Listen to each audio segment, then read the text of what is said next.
just going back quickly to your point about King Charles III asserting authority and this really strange sort of story about the fact that now they have had no contact at all with Harry, is that maybe an effort to distance themselves from the security reassessment as well? I know that they do not have an active role in the reassessment. I know that. But just in people's minds to distance themselves while that is going on? It very clearly is. And of course, the palace have always tried to emphasize this point that the king has nothing to do with the security considerations of Harry.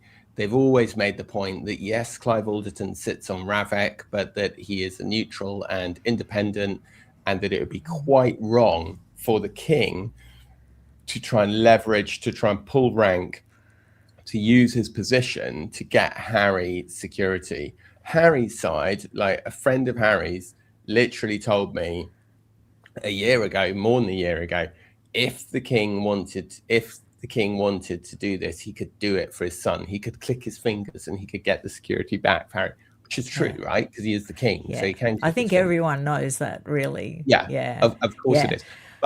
And you're exactly right. What this is saying is actually, we're not subject to Harry's lobbying. Harry can do what he wants. Harry can make whatever he wants. The government is the government. There's a division between the monarchy and the state, But and I is think there? it's a Is there? really good Richard Eden observation. thinks there isn't. Yeah, Richard but Eden actually, it's a really today. good observation, Shauna, that Yeah. what you're saying there, which is Yeah. that this is also, I think, saying this very subtle line, saying that they have not been in touch, that there is not going to be a reconciliation between Harry and Charles. There's not going to be a meaningful reconciliation. I think this is a massive pushback to the narrative that has come out of Sussex sympathetic side this week, saying, hooray, he's got the RMB, he's going to get the security, he's going to set up a new court in the UK, he's going to do all this.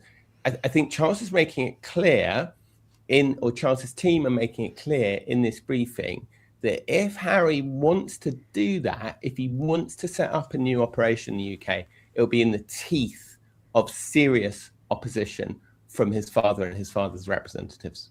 Well, that's good news, isn't it? Because that's really the king asserting himself back into his proper position and also taking that apolitical stance.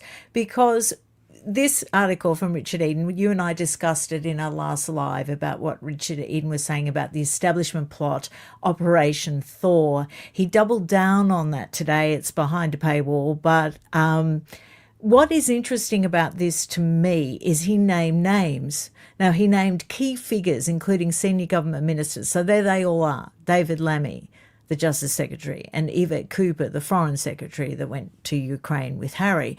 Now, it's funny that he's going to these lengths, he's naming names, but he also says in this article, he reiterates that King Charles has been drawn in by this establishment plot.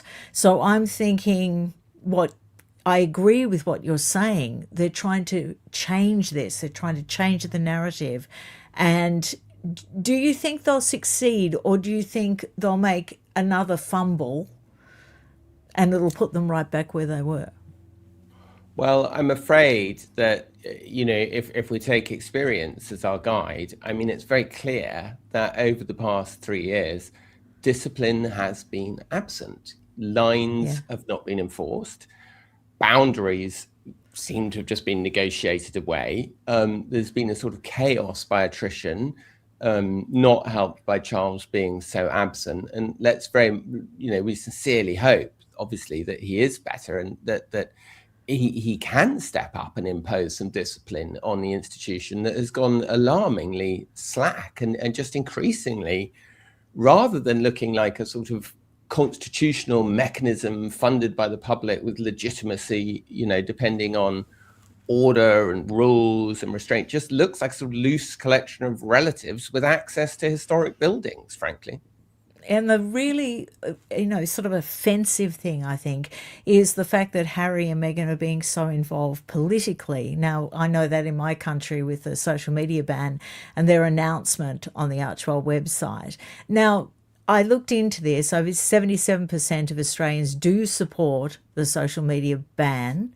I've made several videos back in the day warning against it because my fear is handing over parental responsibility to any government, whether it be left or right. And I also am wary of letting government control information in any form. But I'm willing to wait and see if it turns out to be a good thing. But I'm glad my boys are too old for me to have to decide that. But it's interesting about Harry and Meghan and your piece where you make the, look, they need to look up hypocrisy in the dictionary, don't they? Because it is astounding. Here we've got them blaming social media companies for using children as a commodity. Look what they did with Lily and Archie for as ever. Well, exactly. I mean, it's the whole thing's absurd. And I mean, one assumes that Harry and Meghan, as good left-wing, progressives, are against prohibition in other things. I mean, I imagine they are against the, prohibition of marijuana, which Harry has said that he smokes. And I'm sure, I don't understand how you can be against prohibition in one thing, but for the prohibition of social media. That's another thing. And you're obviously much better positioned. And I wish the Australian people well in trying to find some way to manage, the impact of social media on our kids. I really do. I've got kids, and it's every parent worries about it. But as you say, the point is, right, I'm not using my kids on social media to promote my brand.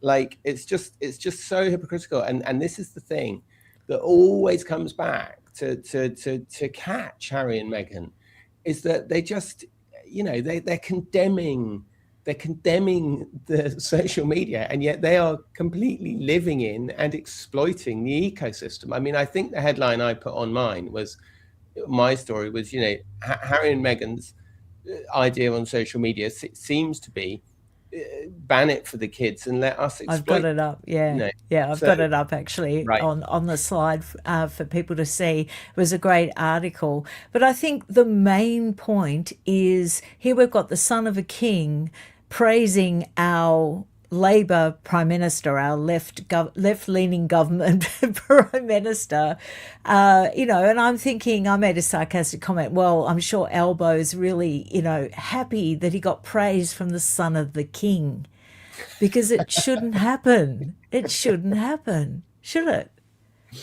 It's completely mad. It's completely mad. For the son of the king, Yeah. So will the king rein them in, Tom, on political statements? If he's this new decisive position, is he going to reiterate to them that you cannot have a political position if you're in the line of succession, if you're a councillor of state? Well, that would be the hope, wouldn't it? But I think that, as I say, experience suggests that will not be what happens. And